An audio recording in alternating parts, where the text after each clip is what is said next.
PVC, queria que você falasse. Eu estava vendo a bio, né? A sua bio é muito interessante, né? Porque você é comentarista da Paramount, colunista da Folha e do UOL, e ainda trabalha na Rádio Povo CB, na Rádio CBN de São Paulo. E aí, quer dizer, você não trabalha em TV. É interessante nesse mundo tão como a gente está de comunicação, né? Você hoje, TV, que eu digo TV aberta, TV fechada, já que a Paramount é um streaming. Está bem avançado, então, né? Você? Mais ou menos, né? Porque assim, eu acho, é engraçado, quando a gente começou o processo com o Paramount, uma das pessoas que eu conversei, que estava num processo também igual ao meu, que era o Prieto, e o Prieto tinha já fechado, e o Prieto falou uma coisa que não passou pela minha cabeça em nenhum momento. O Prieto falou assim, eu fiquei pensando, pô, depois de 30 anos eu vou parar de trabalhar em televisão. E eu falei para ele, mas, ô, Prieto, é televisão. O streaming é televisão. A questão por onde você acessa a televisão. Mas, por exemplo, na minha casa, então, eu passei 6 anos no Rio de Janeiro, mas a minha casa foi sempre em São Paulo, porque minha família estava em São Paulo. Então, o que aconteceu comigo foi só fechar minha casa no Rio de Janeiro, devolver o aluguel e voltar para minha casa, que é minha, em São Paulo.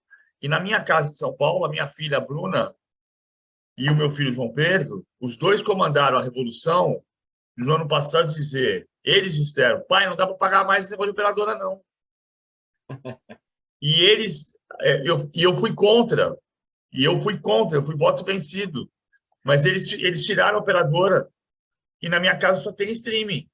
Então, assim, eu tenho uma antena para pegar TV aberta e eu tenho todos os pacotes de streaming, a Star Plus, Globoplay, Oh. HBO Max, Paramount. Então, é televisão. Eu estou em televisão. A questão é como você acessa a sua televisão. Porque eu tenho dito uma coisa, Mário, que é o seguinte: a única coisa que mudou foi que antigamente você saía de onde você estava e corria para casa para ter a sua paixão, futebol, e hoje você sai da sua casa e leva a sua paixão junto com você. Total, total. Que você vê o seu futebol, o seu programa no celular, no iPad, no tablet, na televisão, em qualquer frente. Você pode estar no carro. E a coisa que mais me surpreende é que quando você entra num túnel, diferentemente do que acontecia quando você ouvia a rádio, o Isso. sinal não cai. É verdade demais isso. Perfeito. Mas, PVC, você não acha que é uma bolha também que nós vivemos, eu, você, nós somos de uma classe um pouco, obviamente, nós temos stream, nós temos celular e tal, mas você não acha que existe muita gente, uma população enorme, que não tem voz, que está em outra bolha completamente diferente em que nós? Só para lhe dar um dado, existe mais de 6 milhões de pessoas que têm IPTV, que é aquele gato net, 6 milhões de aparelhos que a Anatel supõe. Então, assim, é óbvio que muito se fala. Isso que você falou foi perfeito. As minhas filhas falaram a mesma coisa. Achei engraçado que o que você falou, minhas filhas falaram a mesma coisa. Aqui em casa ainda tem operadora. O meu voto foi mantido. Mas elas não queriam que tivesse operador porque elas não assistem. Elas não assistem também, minhas filhas. Mas então eu te pergunto assim: você acha que o caminho realmente essa é uma tendência que não volta mais? Eu acho que essas bolhas, elas sempre existiram, Mário. Vou dizer para você, quando eu entrei na Editora Abril em 91, e eu sentava numa mesa eu tinha 21 anos e eu era um garoto de classe média. E média média. E, e eu sentava na mesa com os meus diretores, o Álvaro Almeida tinha 26 anos, e ele falava que ele tinha comprado o CD novo do Caetano, e eu não tinha CD em casa. Eu tinha vinil. Com fita cassete. É, eu tinha vinil. Então, a, o CD tem algumas coisas que foram muito rápidas na história do século XX. Quando eu entrei na Editora Abril em 91, eu dizia que a coisa que mais me surpreenderia se eu tivesse sido congelado no final do século XIX e reaparecido no final do século XX, a coisa mais surpreendente para mim era o fax. Sem dúvida, é verdade. E o fax foi uma coisa que durou 15 anos, talvez, No né? máximo. Já no final sem a mesma importância. E E o CD, que era uma mídia revolucionária, durou o quê? Os mesmos 15 anos, talvez. Uhum. E quando a gente começou a ter TV a cabo no Brasil, em 92, eu comecei a ter na minha casa TV a cabo em 93, ah, eu comprei TVA Esportes, o TVA, porque eu queria ter TVA Esportes, que eu queria usar de ver futebol internacional, e só fui para a NET quando a ESPN foi para a NET em 2000. As pessoas não tinham TV a cabo. Sem Quando eu dúvida. comecei a trabalhar em TV a cabo, a gente tinha o quê? 4 milhões de domicílios com TV a cabo. E quando, em 2012, bateu 20 milhões de domicílios, se você multiplicar por 4, eram 80 milhões de pessoas, de um país de 200 milhões de pessoas na época, digamos, você tinha Quase menos de metade. 50%, você tinha menos de 50% da população, o que era um contraste com você andar na rua e o cara falar assim, eu BBC da ESPN, porque tinha Gatonete.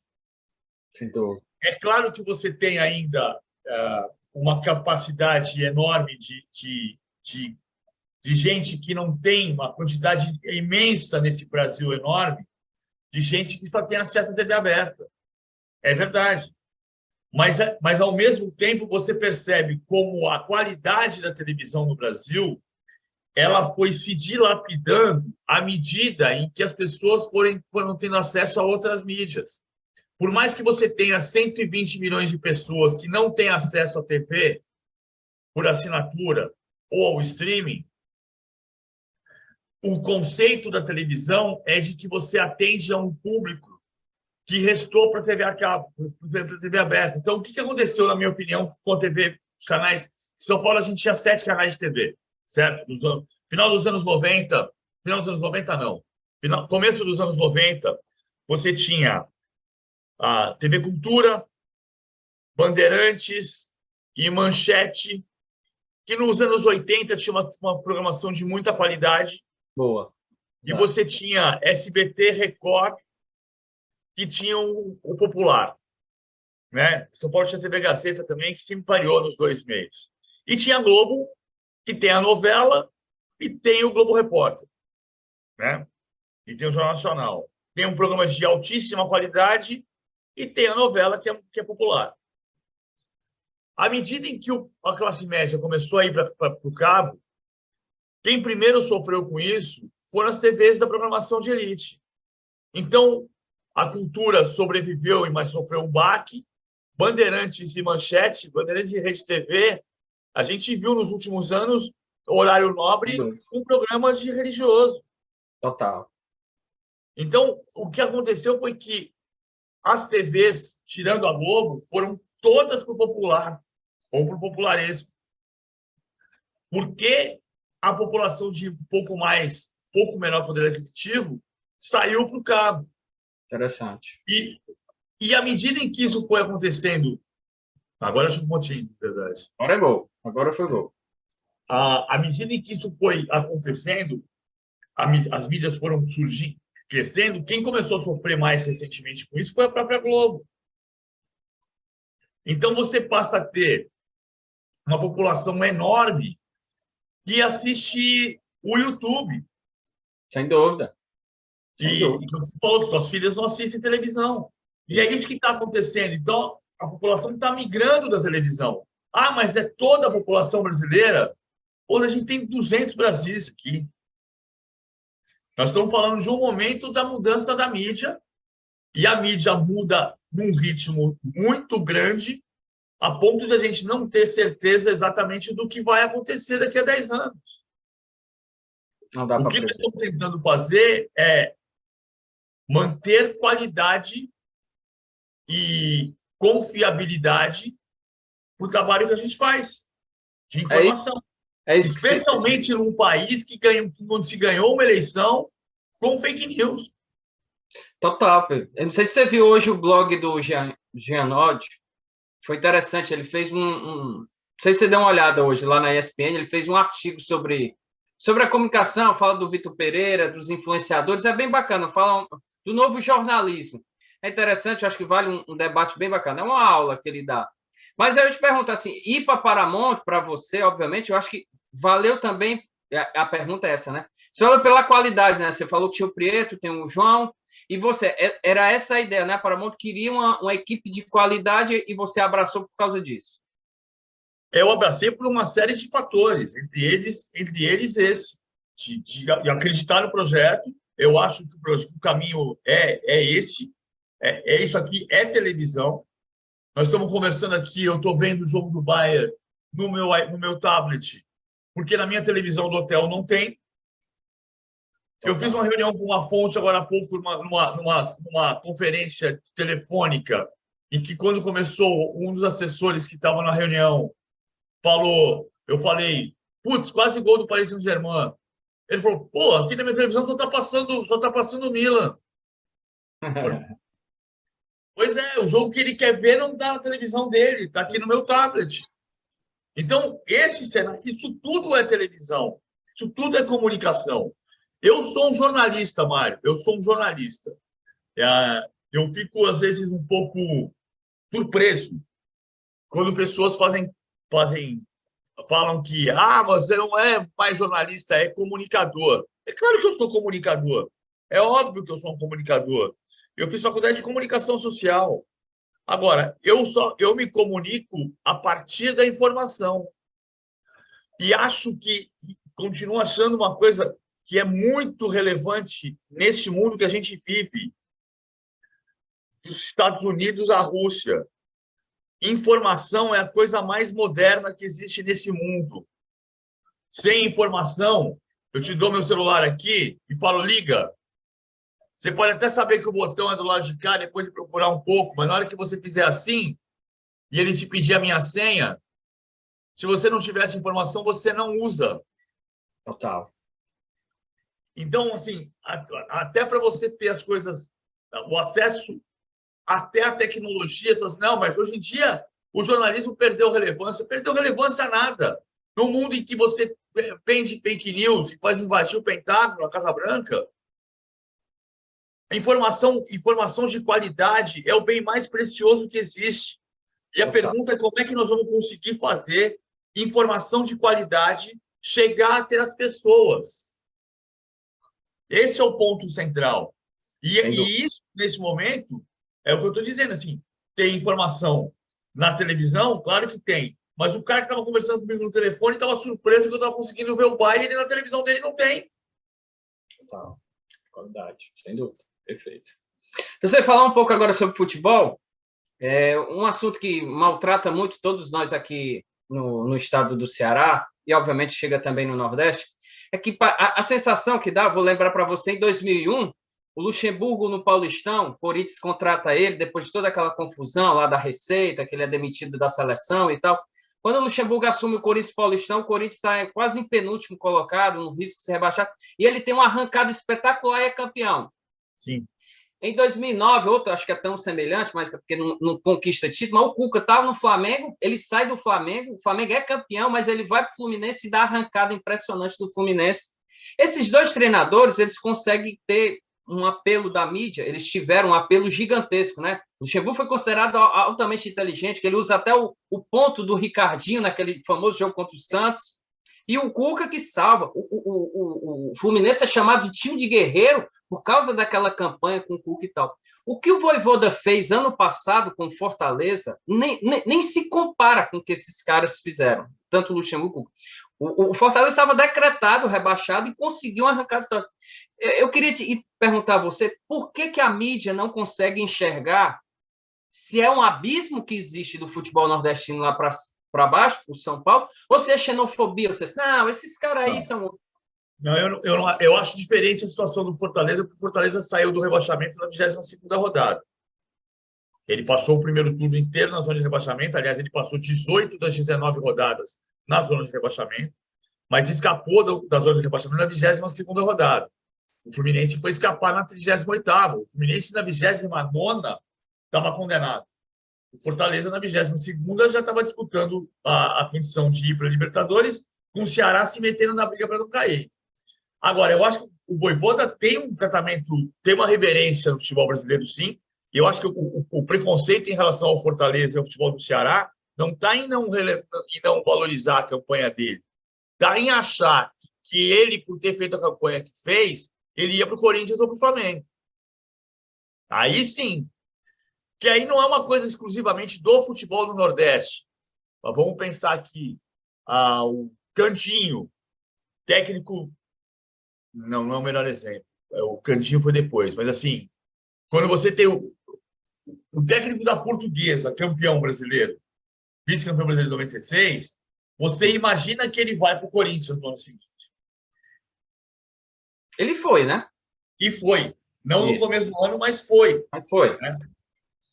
Então, assim, isso acontece também com o técnico o Mano Menezes. Sim. Quando saiu do Grêmio e cogitou-se que ele ia para o Cruzeiro, e ele foi para o Corinthians. Então, tem uma ditadura dos gigantes do futebol brasileiro. Semana passada, falando com o futebol nordestino, ou não sei qual foi o dos blogs que eu conversei, ou se foi no Leão, eu entendo uma coisa que acontece no futebol brasileiro que é muito curiosa. A gente teve como se fossem períodos de inscrição, sabe? Você sabe que o Robertão se chamava Robertão Gomes Pedrosa. porque era a ampliação do Rio-São Paulo. Isso. O Rio-São Paulo se chamava Torneio Roberto Gomes Pedrosa. E quando se entendeu, pelo título do Cruzeiro de 66 na Taça Brasil, que Rio-São Paulo era pouco, o Brasil tinha ficado pequeno para o Rio-São Paulo, o que se fez foi incorporar os times de Minas Gerais, Rio Grande do Sul e Paraná no primeiro ano, e depois Pernambuco e Bahia no segundo ano, e fazer o torneio Roberto Gomes Pedrosa, que era o Rio-São Paulo, ser ampliado para 7 estados, e por isso virou Robertão, Roberto Gomes Pedrosa Grande. Naquele momento, o Atlético não era grande. O Atlético passou a ser grande em 67, porque o Cruzeiro foi campeão da Taça Brasil de 66. É como se você tivesse aberto uma inscrição para Minas Gerais ter 2 grandes. E o Internacional foi vice-campeão em 67, vice-campeão em 68, mas o Grêmio foi campeão brasileiro em 81. Claro que com campanhas boas, outras mais ou menos, foi finalista no quadrangular final de 67, mas o grande era o Inter. E o Grêmio virou grande por tabela. E quando o Coritiba é campeão brasileiro em 85, ninguém abriu a inscrição de novo e o futebol do Paraná continuou em segundo plano.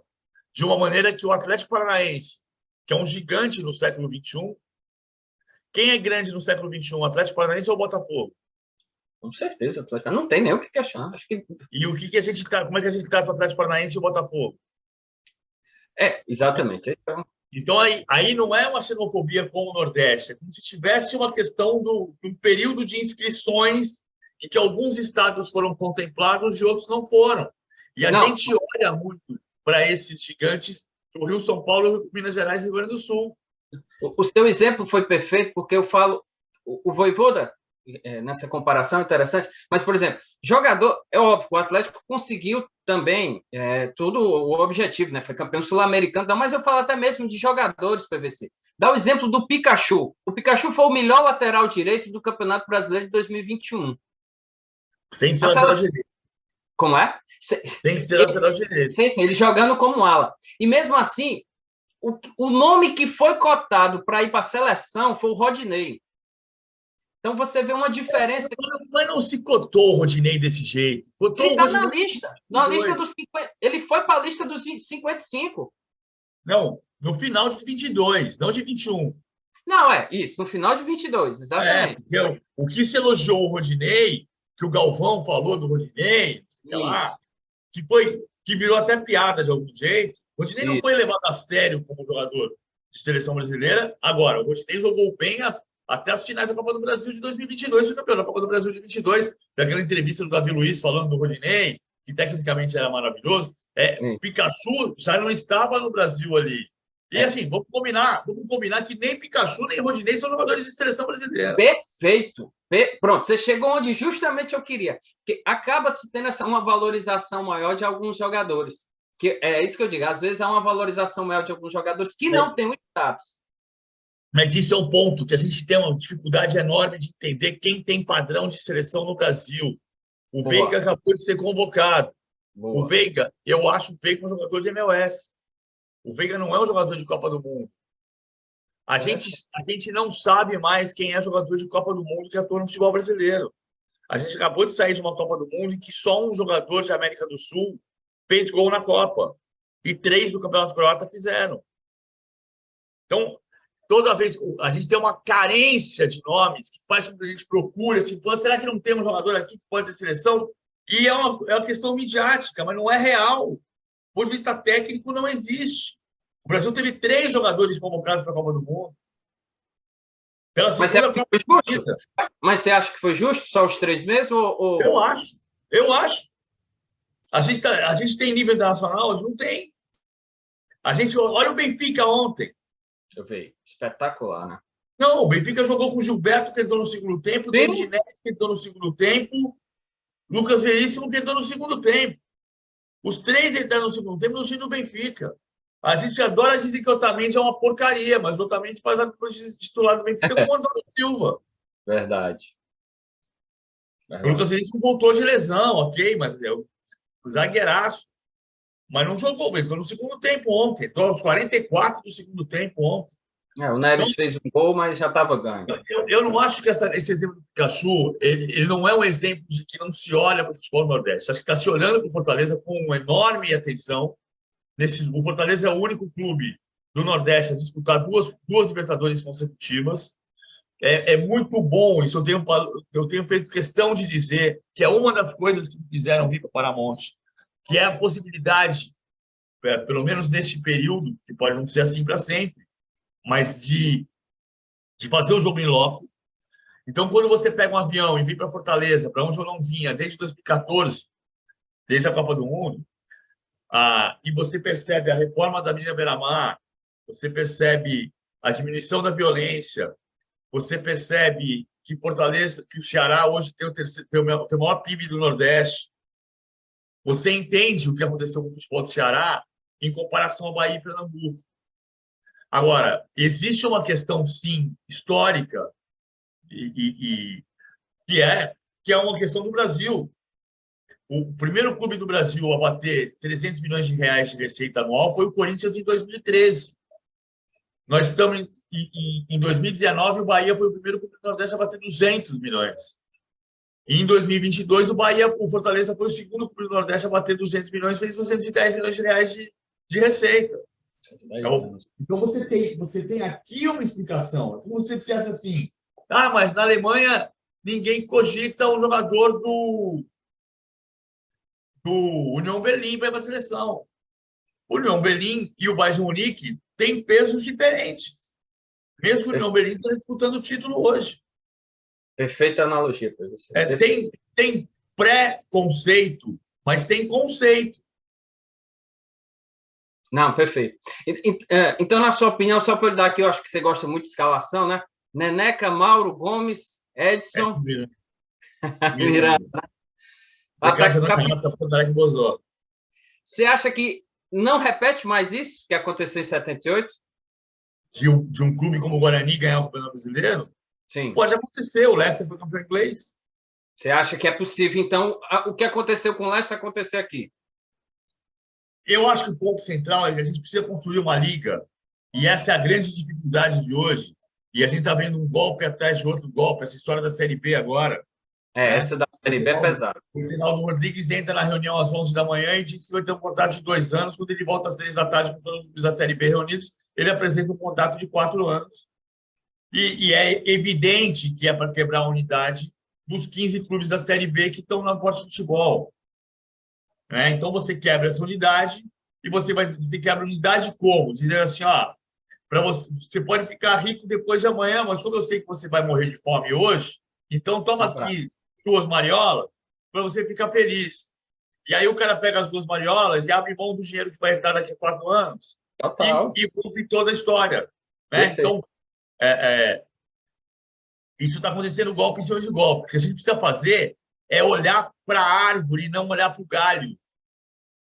Essa visão medíocre desses dirigentes que olham para o galho em vez de olhar para a árvore.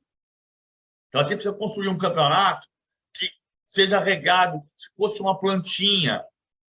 Todo dia você olha onde está seco e rega. Todo dia você percebe que tem algum lugar que está molhado demais e aduba para a plantinha crescer e virar uma enorme árvore da felicidade, que foi o que aconteceu na Inglaterra.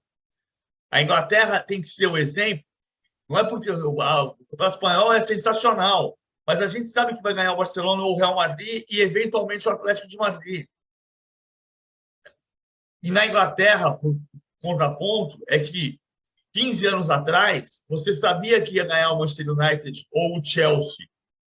E se eu dissesse para você 15 anos atrás que o Manchester United e o Chelsea seriam coadjuvantes 10 anos depois, você ia querer me internar. Certeza. E hoje o Manchester United e o Chelsea são coadjuvantes. E amanhã podem ser protagonistas. Porque o Leicester, inesperadamente, foi campeão inglês num campeonato de 38 rodadas. O Fortaleza vai ser campeão brasileiro algum dia? Não sei. Em tese, ele vai disputar ali quinto lugar, sexto lugar, sétimo lugar, se quando estiver bem. Agora, o Leicester também ia disputar assim. E ganhou o campeonato inglês. O Napoli vai ser campeão italiano. E um dos benefícios de um campeonato assim a única coisa que nós temos hoje no futebol, nesse futebol mundial em que o Brasil é subúrbio do mundo, a única coisa que nós temos de concreto é a imprevisibilidade. É você não saber quem vai ser campeão. Vai ser o Flamengo, ou vai ser o Palmeiras, ou vai ser o Atlético? Não sei. Esse Flamengo que vai jogar hoje com o Fluminense vai ser campeão brasileiro no final do ano? Não sei. Verdade. Agora, você falou aí da Liga, e era um dos pontos aqui que eu queria falar. O Paes fala muito isso, né, o Marcelo Paes, que não existe essa unidade, principalmente da Libra, com a LFF, né? E o golpe, que eu achei interessante você falar do golpe, né? Que realmente a palavra está na moda, né? Desde 2017. E aí eu lhe pergunto, você acha que tem jeito a Liga? Você acha que é possível ter uma Liga, mesmo que consiga conciliar, mesmo que esse golpe não saia da Série B? Porque para mim foi muito claro, PVC. Essa da Brax entrar, tira a MG, entra a Brax, coloca um contrato de 4 anos na Série B, para mim é encerrar, é para dizer assim, não vai ter, vai ser aqui do nosso jeito, ou vai ser do jeito da LFF. Eu acho que alguém vai ter que trocar isso. Amanhã é um dia decisivo para isso, porque você precisa de 11 votos dos 15 clubes que estão na Sport Futebol e na Série B para dizerem não, a gente vai esperar. Todo mundo está com o Pires na mão, PVC. Tudinho, pode dar uma olhada. Estão todos com o Pires na mão. Todo mundo, Ceará, todo mundo. Está todo mundo precisando de dinheiro. Infelizmente. É aquilo que você falou, todo mundo vai olhar para o galho. Então, mas a questão central é ter a inteligência e a estratégia nesse momento. Amanhã pode acontecer uma solução engenhosa, vai depender de ter ou de não ter uma solução, para dizer, Brax, é o seguinte, a gente vai assinar por 2 anos. Se você não quiser por 2 anos, a gente não quer. Você acha que se assinar por 2 anos, dá uma sobrevida? Não é uma sobrevida. O que aconteceu nesse processo todo foi o seguinte. A Libra nasceu e achou que ia ser a soberana das ligas, e a lógica era essa, porque ela reúne os 4 grandes de São Paulo, mais o Bragantino, mais o Cruzeiro, mais o Grêmio, mais o Flamengo, o Vasco e o Botafogo. Então, aqui está o sucesso. E ela falou, eu vou apostar que os caras vão ter que roer a corda, que nós vamos arrumar um parceiro, que é a Mubadala, e eles não vão ter parceiro, e eles vão olhar para a gente com o dinheirinho que tem aqui contado e vão querer as 2 maioras, vão dar 2 maioras para eles e vão resolver o problema. Total. O que eles não estavam imaginando é que a Forte Futebol se organizasse e conseguisse um parceiro. Quando se organizou e conseguiu o parceiro, eles tentaram destruir a credibilidade do parceiro. Aí não colou. Aí os clubes começaram a aprovar. Fortaleza aprovou sexta-feira passada a parceria com a Serengeti para fazer a Forte Futebol. Hoje o Internacional vai aprovar. A partir daí, você assume compromissos. Fortaleza está na Série A. se o Ceará tivesse aprovado também, não sei como é que está a situação do Ceará, ele tem que aprovou e que tem agora compromisso. Você não pode fazer um pacto com Deus e outro com o diabo. Não tem como. Mas já saiu o dinheiro, PVC? Ainda não saiu o dinheiro, não. Não saiu o dinheiro porque os clubes têm que aprovar no conselho. Isso, exatamente. Você não pode receber o dinheiro antes de todos aprovarem no conselho. Total. É por isso que eu acho que, como a decisão é amanhã, eu acho que muitos não aprovaram. Assim, a opinião aqui, quem está um pouco... Aqui, por exemplo, o Conselho ainda vai votar. O Conselho votou semana passada ainda o orçamento do Ceará, só para dar um... Eu acredito que os outros times sejam da mesma forma. Então, como a decisão tem que sair amanhã... Não, eu sei o que vai acontecer. A gente vai ter que saber amanhã. Sim. Hoje, os clubes estão tentando encontrar uma solução para tentar fazer o contrato de 2 anos. Ou para fazer um contrato de 4 anos sem roer a corda com a Serengeti. Então, como é que é esse bingo? Não sei. A CBF trucou.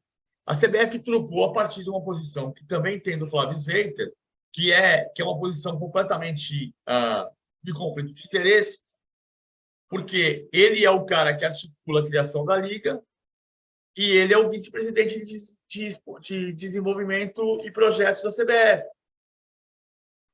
Como é que ele articula a Liga e precisa desenvolver a Série B? Só se ele tirar a Série B da Liga. Total. Então, percebe que tem aqui um conflito de interesses? Agora, nós estamos olhando para o galho e não estamos olhando para a árvore. Por isso que nós vamos morar em Londres. Boa, também acredito que vai ser desse jeito. Então, queria que você falasse um pouco também para vocês, durante tudo isso, todo esse problema, dos estaduais. Muita gente pede, clama para que acabem ou para que mude totalmente. Como é que você vê essa visão dos estaduais? Eu acho que o Brasil precisa dos estaduais, mas os estaduais não podem ter os grandes. Os estaduais não podem escravizar os grandes. A solução não é simples de fazer. Não é simples de fazer. Mas você precisa tirar os grandes dos estaduais e fazer com que eles joguem no máximo 4 jogos, como se fosse um super campeonato. Só que para fazer isso você precisa financiar a parte de baixo da pirâmide. Como é que você financia essa parte de baixo da pirâmide? É muito difícil, né? Porque eu uso sempre o exemplo de São Paulo, porque eu conheço bem o estado de São Paulo e porque São Paulo é um exemplo de estado, diferentemente do Rio de Janeiro, né? O Rio de Janeiro, o Rio Grande do Sul tem esse sentido de estado. O Paraná um pouco menos, mas tem. Santa Catarina tem. O Rio de Janeiro, o Nelson Rodrigues escrevia que era o campeonato da cidade. Por que era o campeonato da cidade? Porque o Rio de Janeiro era a capital federal, Distrito Federal, e depois de 60 a 74, o estado da Guanabara era a cidade do Rio de Janeiro, que ganhou status de estado para sobreviver. Então, o campeonato do Rio de Janeiro era disputado por Flamengo, Fluminense, Vasco, Botafogo, América, Bangu, São Cristóvão, Olaria, Madureira, Bom Sucesso, Campo Grande e, eventualmente, entrava o Canto do Rio de Niterói, mas o campeonato era dos times da cidade. Em São Paulo, se você fizer um campeonato com São José do Rio Preto, Ribeirão Preto, Campinas, São José dos Campos, Taubaté, Jaú, Bauru, Marília, Presidente Prudente, é possível que a força da economia das regiões sustente um campeonato de pouco dinheiro e de algum talento para ser uma espécie de acesso da Série E, e você tenha Botafogo e Ribeirão Preto campeão paulista e como prêmio o melhor time paulista os 2 melhores paulistas da Série A vão jogar semifinal e final com o campeão e vice do estado na casa dele. É difícil viabilizar, mas é possível viabilizar isso em São Paulo. No Ceará, talvez não seja. Total, sem dúvida. Pela questão econômica. Então, o que acontece é que o futebol brasileiro tem sido viabilizado em todas as suas esferas pela televisão. O futebol no mundo é viabilizado pela televisão, mas no Brasil é muito viabilizado pela televisão. E no interior do Brasil, Cuiabá, é viabilizado pelas 2 mariolas que você dá para os caras. Isso não sustenta mais. Então, você precisa fazer um campeonato. Houve um tempo, até 88, quando começou a estrutura de Série A e Série B, em que o Brasil tinha uma estrutura de Champions League, né? Você fazia o campeonato, o campeão cearense e o vice-campeão cearense iam para o Campeonato Brasileiro. O Sergipe só mandava o campeão de acordo com o ranking das federações. A gente podia ter avançado nessa direção e feito com que a disputa das federações mobilizasse que a disputa fosse por questão técnica, para uma ser melhor do que a outra e mudar o ranking. Podia ter feito isso. A gente foi em outra direção. Hoje eu acho impossível voltar para trás. Então você precisa criar uma Série A de verdade. A verdade é que em 88 o Brasil tinha 12 hipóteses. Fazer um modelo Champions League e revitalizar 27 campeonatos estaduais ou viabilizar um grande campeonato brasileiro. E nesses 35 anos, a gente não fez nenhuma coisa nem outra. Pelo contrário. Parece que o abismo aumentou. Para fechar, eu sei que você já está quase no... Por mim, a gente... Tem que entrar na rádio, 7 horas tem que conectar. 5 para 7. Então. Só para fechar, o Abel Ferreira deu uma declaração bem bacana que eu achei, que diz que o futebol brasileiro não pode se comparar com o futebol europeu enquanto tem gramados assim, claro. Enquanto tem calendários assim, enquanto se joga quarta e domingo. Você acha que ele está certo? Você acha que realmente não dá para comparar jogando da forma como está? A gente já teve no futebol brasileiro o São Paulo jogando 97 partidas no ano. E a gente está jogando hoje, podendo jogar 81. Ainda é muita coisa. Você tem diminuído, e a diferença está nos 18 jogos, nos 16 jogos do Campeonato Paulista, do Campeonato Estadual. É aqui que está a diferença. Eu acho que a questão central é inadmissível, o gol do Bahia. É inadmissível você pensar que o futebol brasileiro não entenda e que se ofenda quando se diz que o gramado está ruim. Que isso não se joga. Não se joga futebol num gramado desse tipo. Sabe assim, o Castelão gastou 1.900.000 para reformar o gramado e não ficou bom. Ainda não ficou bom. Mas assim, é óbvio que o gramado... Como é que a Inglaterra tem grama e não tem sol? E aqui que tem sol não tem grama? Boa pergunta. Realmente é incrível. É incrível. Então, assim, cara, não tem questões que são fundamentais, são básicas. Os caras estão querendo brincar de fazer futebol de quinta divisão do mundo. E nós vamos ficar batendo palma para inglês o resto da vida. E você acha que só a Liga poderia resolver isso ou não tem como resolver? Não, pode ser a Liga. Não é a Liga. Se a Liga nascer política, como está nascendo, não vai servir para nada. Total. A Liga italiana transformou ouro em merda. E a Liga inglesa transformou merda em ouro. Perfeito. Por quê? Porque a Liga inglesa ela é vista, ela tem um olhar econômico, humano, mas econômico para a história. Então, ela tá olhando como fazer crescer o bolo inteiro. E aqui nós estamos regulando para saber quem é que vai mandar no negócio do processo. Entendeu? Aí não serve para nada. Aí nós vamos continuar vendo Bayern de Munique e Paris Saint-Germain. E apanhando na Copa do Mundo. E apanhando na Copa do Mundo, evidente. É só entender que no voleibol, o Brasil era quinto mundo nos anos 70 e virou a potência nos 80. E à medida em que mais nações têm acesso ao conhecimento, mais é difícil jogar contra a Croácia. A gente ainda tem que ouvir, na véspera de Brasil e Croácia, que se a Argentina perdesse para a Holanda, estava explicado, mas que o Brasil perdesse para a Croácia ia ser muito difícil de explicar. Só que a Croácia era vice-campeã do mundo e a Holanda não jogou em 2018. Perfeito, PVC. Perfeito. Então, assim, cara, nós estamos querendo brincar de enganar quem? E ainda tem a Libertadores disso, né? Que é uma ilusão total. Ganha-se a Libertadores e se acha que é o bambambam do mundo. Todo mundo quer ganhar a Libertadores. É muito legal a Libertadores ser forte, mas o Brasil tem que trabalhar para o Campeonato Brasileiro ser a Champions League da América. E ela pode ser. Ela pode ser porque a gente produz muito talento. O Brasil é o único país do mundo que teve jogador em todas as finais de Champions League no século XXI. Todas. A Inglaterra não teve, a França não teve, a Espanha não teve, a Alemanha não teve, Portugal não teve, a Itália não teve. A Argentina não teve. O único país que teve jogador em todas as finais de Champions League no século XXI foi o Brasil, que a gente produz. A gente descobre talento. Só que você descobre talento e manda para lá, para a gente ficar batendo palma. A gente está vendo futebol, a gente está querendo ver futebol igual a gente via o Senna e vibrava quando ele ia em Monte Carlo pegava a bandeira do Brasil. É isso que está acontecendo. É exatamente isso que está acontecendo. A gente bate palma para o Vinícius Júnior no Real Madrid. E o Flamengo, que é o clube mais poderoso do Brasil, acha lindo. Porque ele quer ser decacampeão brasileiro, igual o Bayern de Munique.